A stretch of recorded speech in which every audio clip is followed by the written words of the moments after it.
number 9, Adam Graves. I was lucky enough to feel it the first day that we had our home opener and Mark was introduced as the captain. I'll never forget standing on the blue line, and I don't know if we mentioned this before with with Brian and Mike and all of his teammates, and having him introduced, and you really felt that energy. Number 11, Mark Messier.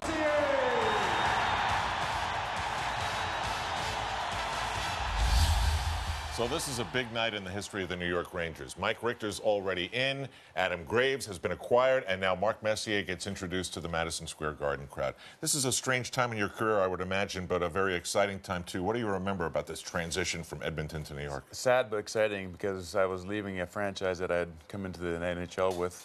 Obviously, tremendous success, 5 Stanley Cups. The team started to break up. Our last year, we got beaten in the semifinals against Minnesota.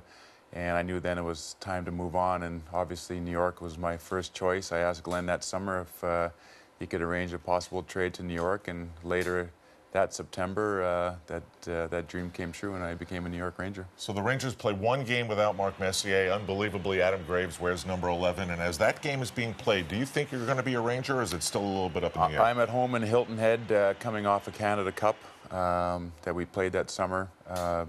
Went back to Hilton Head, didn't know what was going on, was actually on the golf course, and strangely enough, I had birdied 4 holes in a row, got the call that that the trade had come through, and walked off of the golf course and got ready to fly to Montreal. But amazing set of events that transpired through that time. Now, the Rangers love to put on a good show today. They love to put on a good show there and trumpet their history. Do you remember this procession of captains that we're about to see? Yeah, I remember it. When I got to New York, there was a lot going on. They told me that they were going to have the former captains on the ice and what was going on, but I didn't expect the kind of reception and ovation and the kind of night that it turned into be.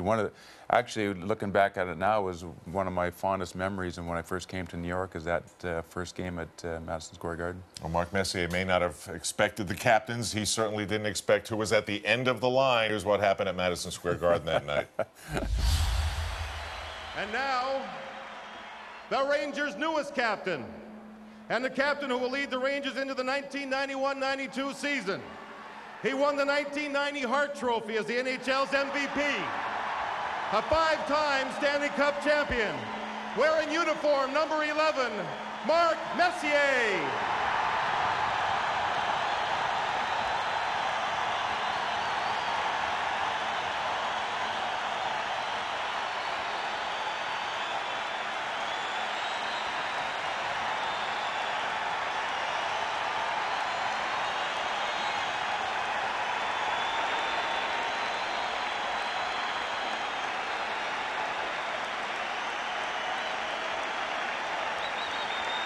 There were a long list of captains there. One was actually sort of related to you, Murray Murdoch. What was that all about? Yeah, family relations on my mother's side. I guess he would have been my great uncle.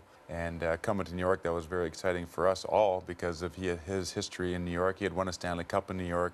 We felt we had some affiliation with New York before he even got here. I would imagine as you're going down the line and it's Rod Gilbert and it's Barry Beck or whoever it was, this must be a little bit of a blur at this point, right? Well, it was exciting. You know, a lot of things happened in the last 48 hours to getting it all together, to getting on the ice, and a lot of anticipation, obviously. But it was the first time that I really felt what the Garden crowd was going to be like, and the anticipation and the hope that it brought, that hopefully when I came to New York that I would be one of the guys that could help bring the Stanley Cup there. So there's that feeling of hope in the crowd that night, and like I said earlier, to this day, it was one of my most memorable moments as a Ranger. Do you remember being on an airplane or somewhere heading to New York thinking that I want to talk about bringing a Stanley Cup right away? Well, I think there was a lot of things flooding through my mind on the flight here from Hilton Head, and one of them was that I knew the challenges coming to New York. I knew what the history was. I knew that they hadn't won a Stanley Cup in, 40 some odd years at this point, and I knew that it was going to be a tremendous challenge. But I felt at this time in my life, both from a professional standpoint and from a life standpoint, I was ready to come to New York, live in the city, tackle the challenges, and I felt I had enough experiences to hopefully do it. Little did I realize that the challenges would be far greater than I anticipated. On the golf course, 4 straight birdies. Flair for the dramatic. June 14th, 1994, flair for the dramatic. Opening night at Madison Square Garden, flair for the dramatic. We'll get to that as we continue with Mark Messier here in the Vault.